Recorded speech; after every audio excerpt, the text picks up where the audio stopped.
Do you have a teen that struggles with depression? Today we're going to talk about some of the causes of depression and what you can do to help.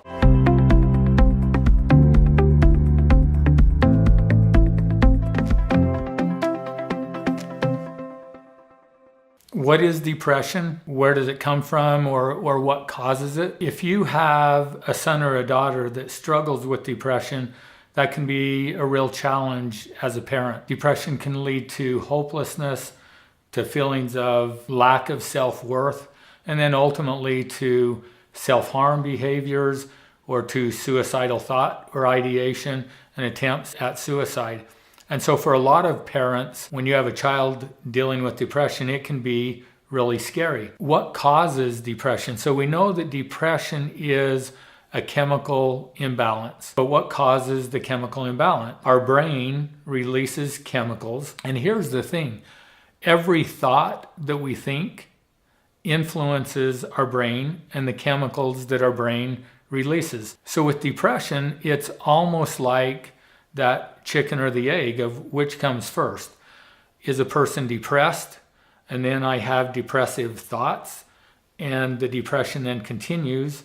Or do I have depressive thoughts that cause my brain to release the chemicals to where I have the physical feeling of depression? It's hard to know for sure. But what we do know is that everything we do for a reason. In our society as a whole, there are different trains of thoughts. You can look at addiction, and there's the belief that addiction is a disease and therefore outside of your control. And then there are others that believe that addiction is a choice, or there are those that kind of combine those two beliefs. So we can look at depression in almost the same way. There are those that think that depression is a choice. So it's almost a choice to depress, and that even if we change our words about that it actually gives us more control because there's a reason that I am choosing to be depressed. So let's think about that for a minute. Depression is also an emotion, right? There's the emotional feeling, but then the physical feeling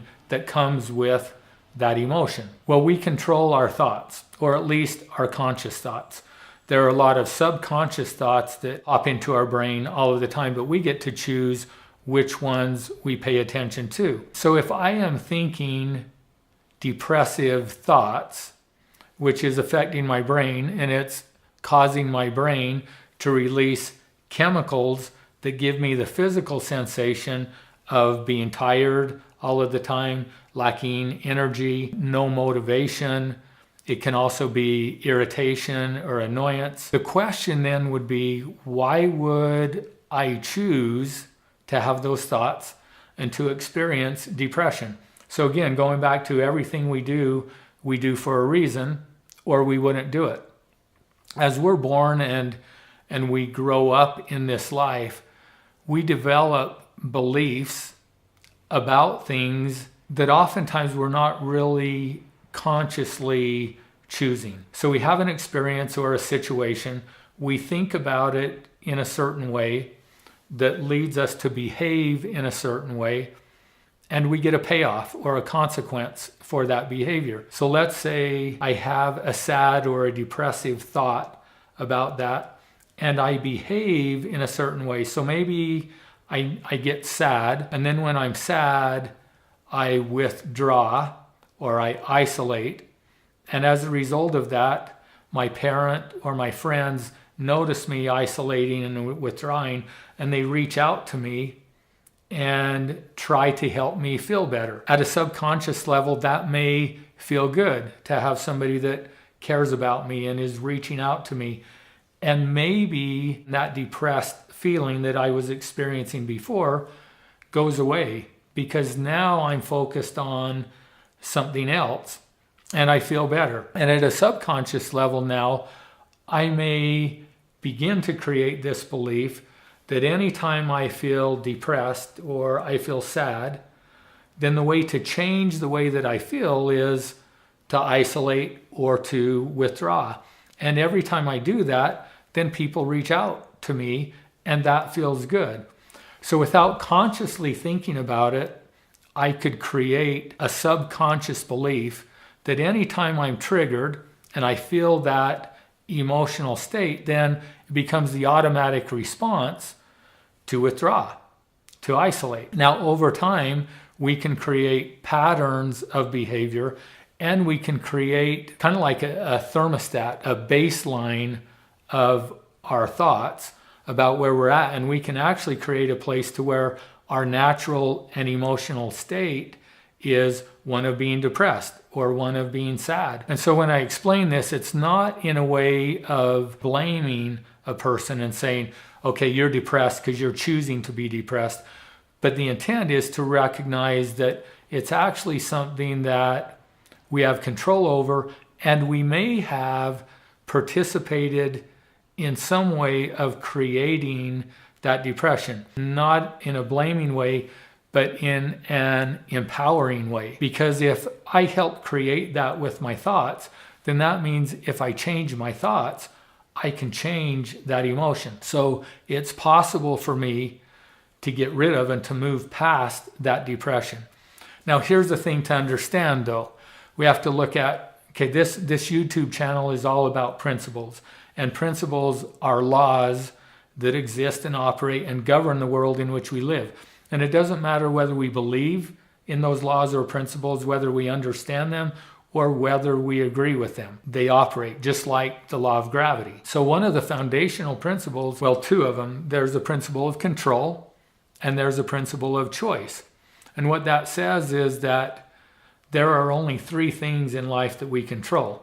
And those are our conscious thoughts, our emotions, and our behaviors. And then we have a choice in any circumstance or situation to choose what we think, how we feel, and what we do. But going back to what we were talking about earlier, everything we do for a reason, or we wouldn't do it. And so if I have experiences that lead me to feel sad or to be depressed, and then to behave in ways like we talked about, that give me a positive response and a positive outcome, I can become conditioned to respond in certain ways and to actually create a level of depression where that's just where I operate, and that becomes normal. That becomes part of who I am. If I don't want to give up the depression, can anyone make me give up depression? So if it's a choice that's connected to our thoughts about our circumstance or a situation, I'm the only one that controls my thoughts. I'm the only one that controls my emotion. So everything else is influenced. So again, if you have a son or a daughter or somebody in your life who is experiencing depression, and again, not in a blaming way, but if you look at it and say, okay, there is a reason that this person is feeling depressed, and it's because there is some kind of outcome or payoff that they're getting from that.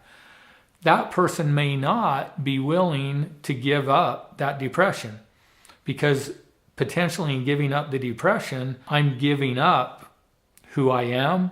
There may be some fear that if I give that up, then I may lose some of my value. The way that other people see me and treat me may change. And so there could be some fear connected to that. And I want to stay in that comfort zone where I hang on to the depression, even though in the long-term part of my life, it's really not benefiting me. And if I don't change that, then there's the potential that that negative spiral will continue to spiral down until it becomes worse and worse, and the person finally is in enough pain that they want to change. So just understanding that as a parent can help you know how to respond to your son or daughter or the person in your life. Know that you can't make a person change. All you can do is influence them. And so in order to have influence, then you need to look at the relationship and make sure that you're doing all that you can to strengthen the relationship so that there's mutual respect, so that they're willing to listen to what you have to say, that you, because the relationship is strong enough, you can be open and honest and share what your thoughts and feelings are, and the other person in your life can hear what you have to say without feeling attacked or blamed, and to know that you have their best interest at heart and that you love them and want the best for them. There are 4 basic approaches that you can take in order to help a person that is struggling with depression. So the first one is medication. I believe that there are times when a person is at a place in their life where the depression is so deep that they're unable to change their thoughts or their behavior. In those situations, then medication can be helpful, because what the medication will do is change that chemical balance in the brain, which may allow a person to get to the place where they can begin to control their thoughts and change their thoughts and beliefs and change their behavior. And then as they do that over time, they may be able then to get off of the medication. The second way of approaching depression is a behavioral approach, which says that if we change the way that we behave, it will change the way that we feel, and it will change or influence the way that we think. So oftentimes when a person is experiencing depression, they don't feel like doing anything. They want to isolate. They want to be alone. They want to just sit and do nothing. They want to sleep all of the time. And so if you can make yourself do the opposite of what you feel like doing, so you make yourself get up in the morning and shower, you make yourself get dressed, you make yourself go to school, you make yourself go and hang out with friends, you make yourself do different activities, the result of that is your emotional state will change.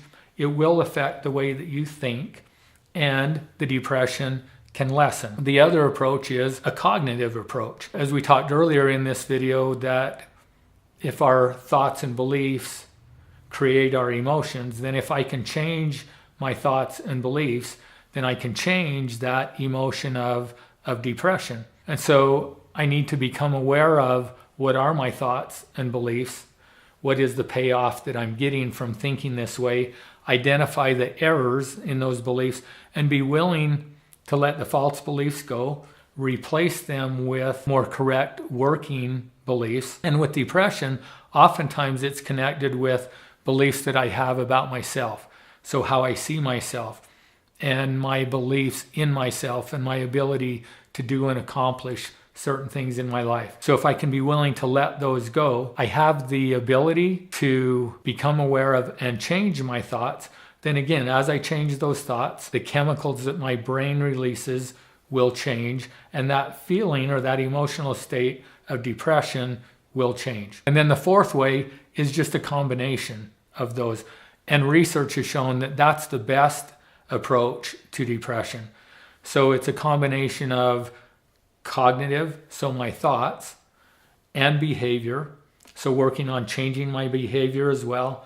And then if I can't do those two things, if the depression is so significant that I can't break that pattern, then medication can be used to change those chemicals that will allow me to then be able to get control of my thoughts and my behaviors. And then as I create new patterns of thinking and behaving, again, for many people, it's possible to go off of the medication, and you don't need it because my thinking has changed, and therefore the chemicals that my brain is releasing has changed. So the key things to remember about this is, if you have a son or a daughter that is experiencing depression, first of all, understand that they do have the ability to change that, but there's a reason that they are depressed.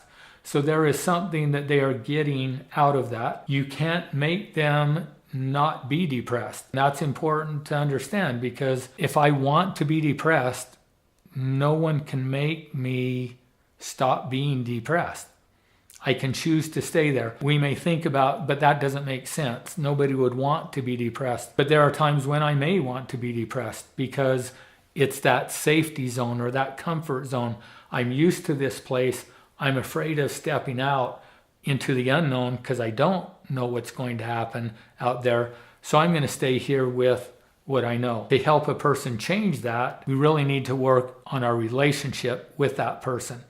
So work on your relationship with your son or daughter. Help them begin to see who they really are, what their value is, where their value comes from.